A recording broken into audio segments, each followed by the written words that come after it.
Vivimos en una plácida isla de ignorancia, entre las brumas de negros mares de infinito. Las ciencias, cada una moviéndose en su propia dirección, nos han afectado de momento muy poco, pero algún día, al juntar las piezas de conocimiento disociado, se abrirán vistas tan terroríficas de la realidad, así como de nuestra espantosa posición en ella, que enloqueceremos ante esta revelación o huiremos hacia la paz y la seguridad de una nueva edad oscura. Los teósofos han palpado la aterradora grandeza del ciclo cósmico en el que nuestro mundo y la raza humana no son sino incidentes. En el invierno de 1926 murió mi tío, abuelo, el profesor George Gammel Angel, por razones desconocidas. Entre sus pertenencias, mi tío, abuelo, tenía una caja en cuyos bajorrelieves se veía la figura de un monstruo mezcla de un pulpo y un dragón antropomorfos. Una cabeza pulposa y tentaculada coronaba un cuerpo escamoso dotado de alas. Al lado de la caja había un escrito del profesor cuyo título decía El culto de Cthulhu.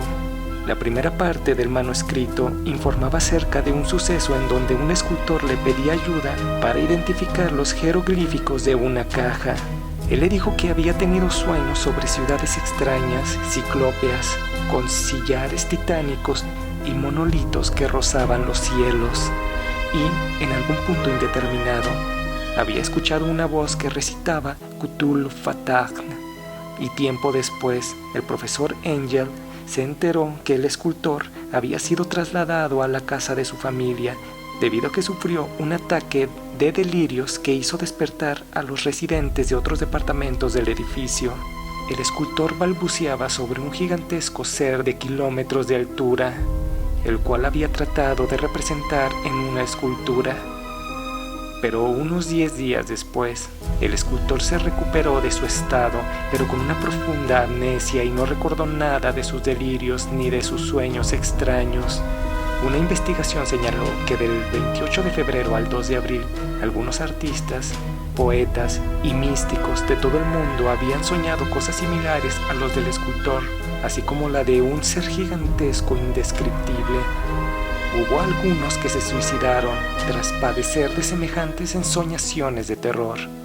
Ahora bien, 17 años antes de todo esto, el profesor Angel había sido abordado por un inspector de policía. Le llevaba a examinar una estatuilla grotesca, repulsiva y al parecer muy antigua, de forma de un pulpo antropomorfo con alas. Dicha estatuilla había sido confiscada a una secta vudú aparentemente, cuyos rituales eran más diabólicos que los que alguna vez la policía hubiera visto.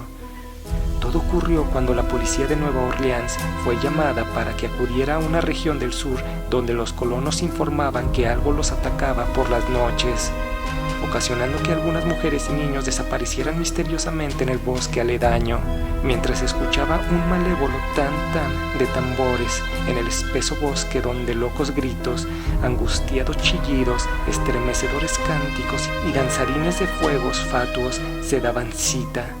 Una veintena de policías, guiados por un atemorizado colono, se adentraron al bosque. Por cierto, existían leyendas sobre un lago oculto donde moraba un ser inmenso y poliposo. Los colonos hablaban sobre demonios con alas de murciélago que salían volando de cavernas subterráneas para adorarlo a medianoche. Se decía que ese ser existía allí antes de los indios, incluso antes de las bestias y pájaros del bosque. Esa cosa era la pesadilla misma, y verlo significaba morir. Pero aquella cosa, sumergida, enviaba sueños a los hombres. Cuando los policías se hubieron adentrado más al bosque, vieron, súbitamente, todo el espectáculo frente a sus ojos.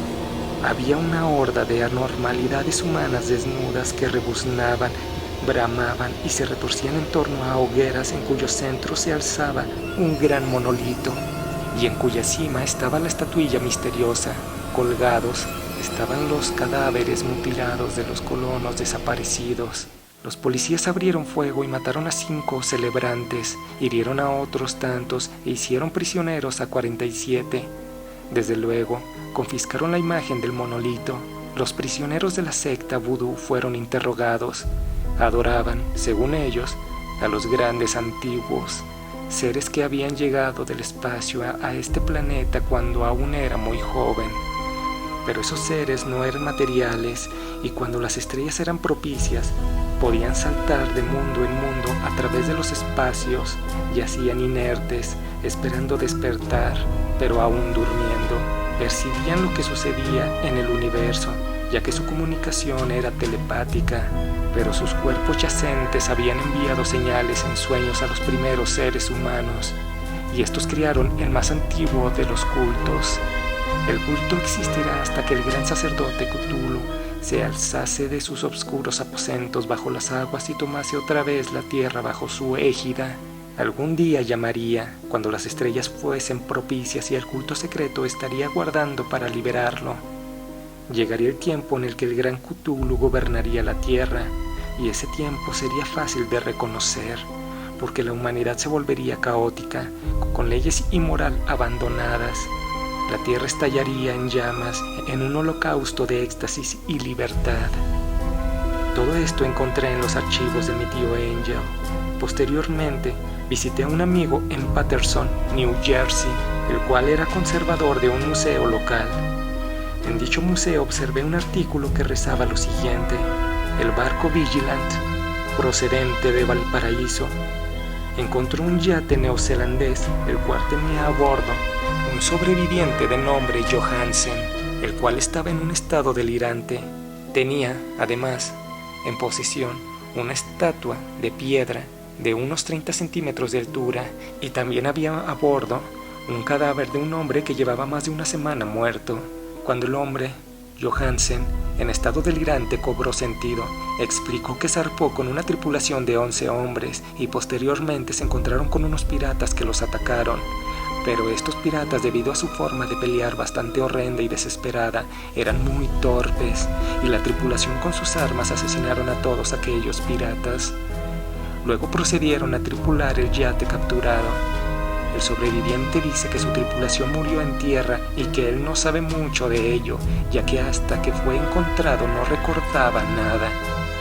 La cuestión es que ese suceso ocurrió exactamente en las mismas fechas en las que los artistas, místicos y poetas habían tenido aquellos sueños delirantes. Viajé en búsqueda de Johansen y al encontrar su domicilio, su viuda me informó que había fallecido supuestamente por algún problema del corazón. Ella me dio un manuscrito de su esposo fallecido cuando le dije que era yo un investigador. Al leer dicho documento, el fallecido Johansen afirma que él y su tripulación llegaron a una isla donde había construcciones monumentales y ciclópeas, sillares y estatuas colosales. En lugar de edificios, había vastos ángulos y superficies de piedras demasiado gigantes para pertenecer a cualquier estructura humana. De pronto, creyeron captar un sonido cada vez más cercano y súbitamente una masa verduzca surgió pesadamente de una grieta subterránea hacia el aire exterior de esa ponzoñosa ciudad de locura. Algunos de los tripulantes quedaron pasmados en shock y no se sabe qué ocurrió con ellos. El ser de los ídolos, el verde y viscoso engendro de las estrellas, había despertado para reclamar lo que era suyo. Tras millones de años, el gran Cthulhu estaba libre de nuevo. Solo 2 marineros llegaron al bote corriendo en frenética desesperación. El compañero de Johansen miraba atrás enloquecido, riendo estridentemente hasta que colapsó y murió en el camarote. Y así ocurrió hasta que Johansen fue encontrado en alta mar. Él escribió todo ello antes de morir en el documento que yo leí. Al parecer hay una sensación de espectral girar a través de cimas líquidas de infinito, de vertiginosos viajes a través de tambaleantes universos en la cola de un cometa, de histéricas zambullidas en la cima a la luna y de la luna de vuelta a la cima, todo acompañado por el carcajeante coro de los locos y los risueños dioses primigenios y los verdes y alados diablillos burlones del tártaro. Cthulhu vive, el espanto aguarda y sueña en la profundidad, y la decadencia se extiende por las tambaleantes ciudades de los hombres. ¿Quién sabe qué ocurrirá al final?